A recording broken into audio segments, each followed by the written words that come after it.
de FedExport, Felipe Rivadeneira. Él está en Quito, ¿no? Está en Quito, nos atiende a esta hora de la mañana. Ante todo, ¿qué tal receta nuestra señal, Felipe? Muy buenos días. Es Alberto Quintana, estoy acompañado por Verónica Landeta y Henry Avelino. ¿Cómo le va?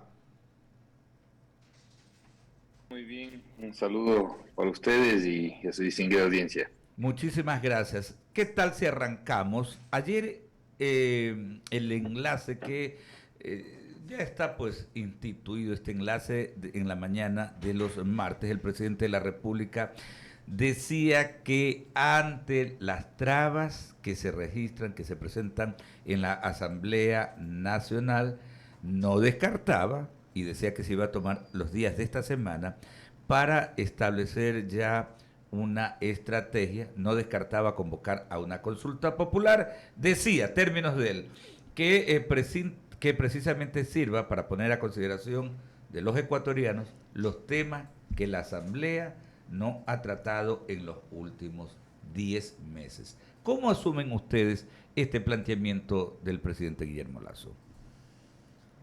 Bueno, a ver, la verdad que genera bastante preocupación, ¿no? El bloqueo político que se ha generado. Creo que el Ecuador y la situación económica y social del país no amerita posiciones antagónicas de parte de la clase política. Es lamentable esto, yo creo que hay que decirlo de esa forma. Vemos cómo el gobierno nacional, con aciertos errores, ha tratado de imponer una agenda con leyes que van en miras a reactivar el sector productivo, a reactivar la economía. La ley de inversiones que acaba de ser archivada, la verdad, tenía una gran cantidad se podría decir, de nuevas herramientas en miras a la generación de empleo y a la atracción de esa tan necesitada inversión que el Ecuador siempre ha estado rezagado, ¿no? Comparado con nuestros países vecinos, Colombia, Perú, Chile, ¿no? Es decir, nosotros recibimos 9 veces menos de inversión que reciben esos países. Y, eh, y el hecho de que se haya negado sin ni siquiera una argumentación técnica, sino sin meramente ver discursos populistas, politiqueros, la verdad que nos llena de mucha desazón, ¿no? Yo creo que el Ecuador perdió mucho en ese sentido, y claro, ¿qué respuesta se les da a esos 7 de cada 10 ecuatorianos que están en el desempleo y en el subempleo cuando no se logran hacer nuevas cosas? A ver, y esto hay que decirlo claramente, ¿no? Tampoco es que la ley iba a generar un shock de inversiones de un día para el otro, no, Así es. eso no existe aquí una varita mágica, ¿no? Pero iba en el camino correcto de ir creando nuevas herramientas, como les decía, por ejemplo, una modernización absoluta de las zonas francas y de las zonas económicas especiales de desarrollo, con miras a justamente generar ese membrete hacia el mundo de que somos atractivos para las inversiones, ¿no? Igual las alianzas públicos-privadas que ya existen, pero que en realidad no han podido funcionar Despegar. de la mejor manera. Ujú. Sí, porque como pasó con el código de la producción en su momento, ¿no? Yo fui muy crítico de ese código, a mí me parecía que ese código se quedó en la época que se lo creó, en la época del expresidente Correa, le faltaban muchas herramientas y fue realmente un fracaso, ¿no? Entonces, esa alianza público-privada también no contempló las herramientas adecuadas y eso es lo que se buscaba, ¿no? Una modernización para que sea la inversión tanto nacional como extranjera la que pueda suplir donde el Estado no puede y no debe, eso es importante, no puede y no debe seguir involucrándose, porque Claro. tenemos que cambiar ese modelo económico, tenemos que dar un rol más protagónico al sector privado, y eso lamentablemente la Asamblea, con los bloques que sabemos que votaron en contra, los bloques de UNES, Pachacutic, y sorprendentemente la izquierda democrática también, le negaron al país unas herramientas que iban a generar una nueva posibilidad de empleo y de inversión para el Ecuador, ¿no? Ok. Entonces, respondiéndole a su Sí. pregunta, la verdad que no creo que tiene muchas más alternativas del presidente de la República, ¿no?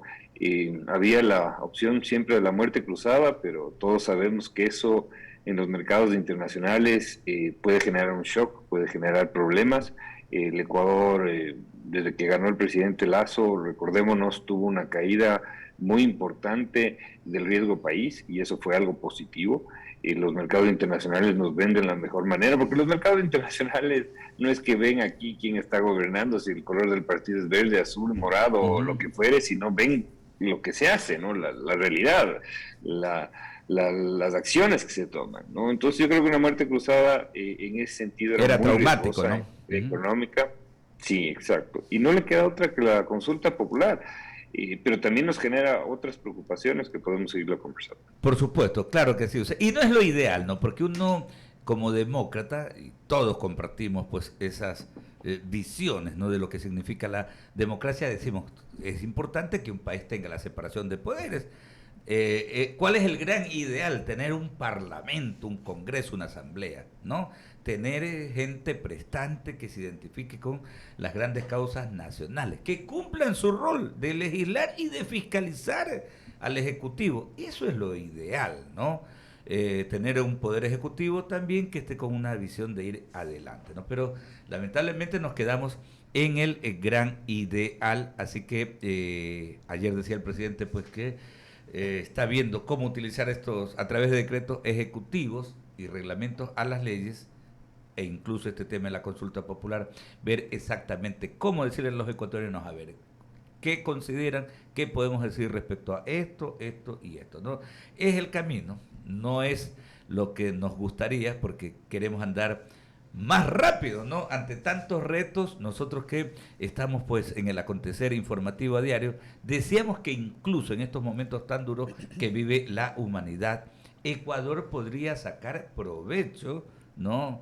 Y suena feo decirlo, no hay una circunstancia tan terrible como es lo de la guerra allá en Europa del Este, pero podríamos sacar provecho si nos sentáramos y todos remáramos en el mismo sentido. Y digo esto porque uno participa y hace coberturas periodísticas y definitivamente hay dos países, el de la gente que trabaja desde los distintos renglones y sectores de la producción y desde el sector político, ¿no? Hace poco participábamos de la Equa Expo en Salinas y justamente era tan bonito ver que todos los empresarios, pequeños, medianos, que están trabajando alrededor del sector acuícola, decían que ellos apostaban por incluso alcanzar ahora, en este año, el 2022, un nuevo récord en exportaciones de los productos acuícolas y rebasar esos 5.000 millones de dólares que significó las exportaciones de ese renglón el año 2021. Pero, Felipe, nos vemos enfrentados a esta triste realidad, la política de nuestro país.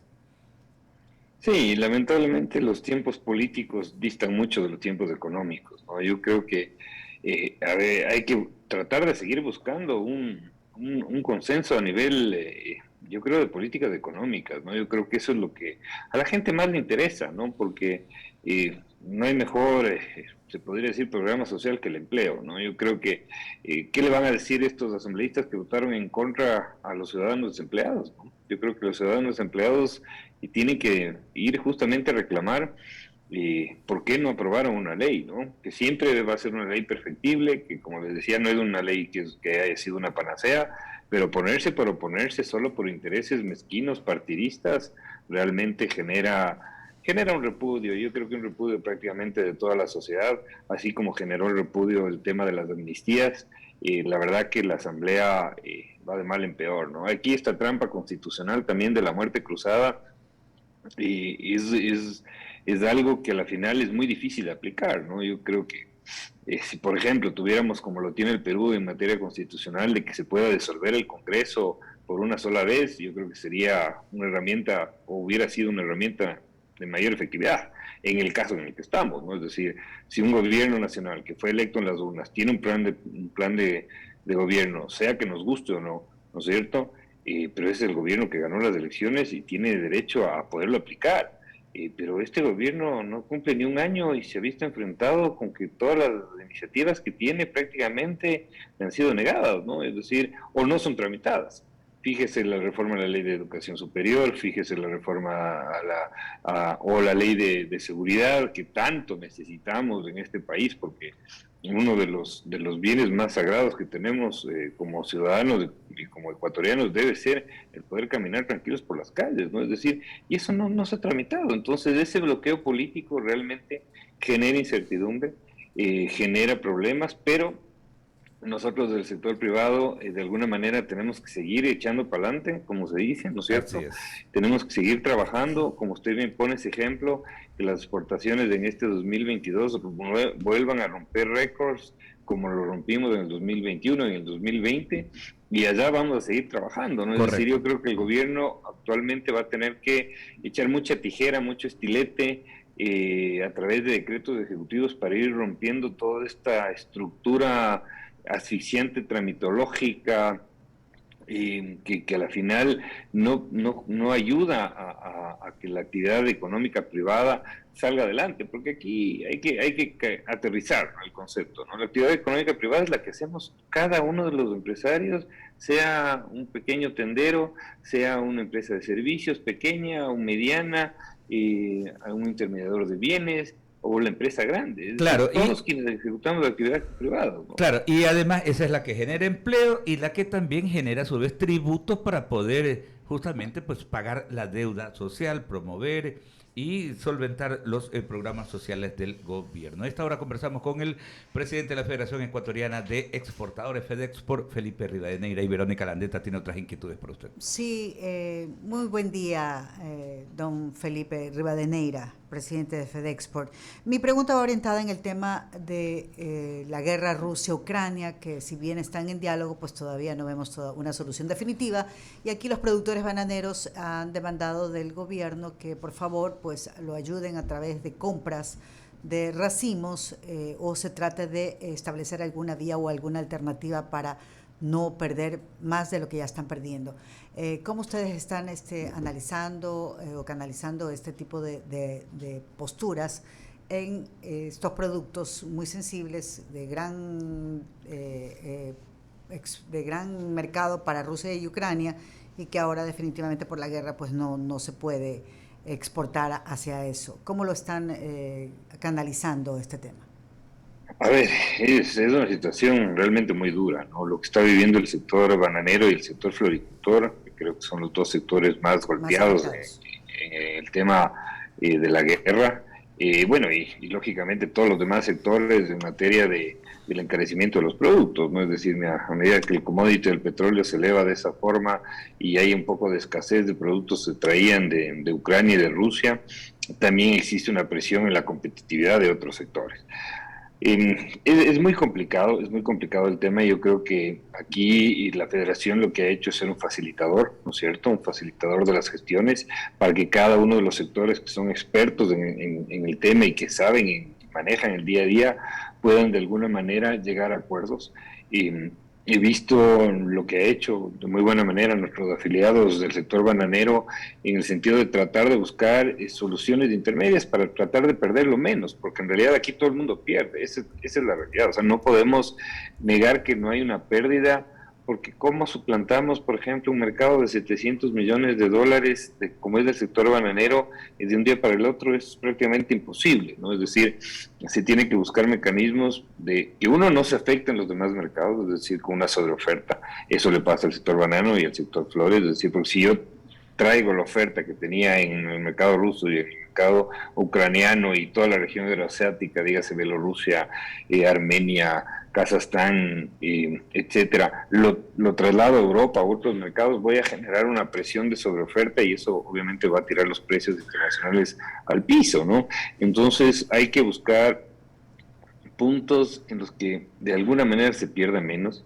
Me parece que esta estrategia de tratar de comprar a un precio menor el banano a los productores y a los pequeños productores, porque también hay pequeñas y medianas empresas exportadoras, tampoco es que se puede Claro. generalizar como lamentablemente cometíamos el error en tiempos pasados que no son de grata recordación de poner a todo el mundo en un saco y hablar de que las grandes empresas no quieren cumplir sus obligaciones, que porque no reinvierten las utilidades. Eso es una quimera, ¿no? Eso puede servir para el discurso político, pero en la realidad no es esa, ¿no? Uno tiene un presupuesto anual, uno empieza el 1 de enero con una planificación y claro, que venga un bombardeo el 23 de febrero que cambia todas las condiciones de un mercado, es muy difícil, ¿no?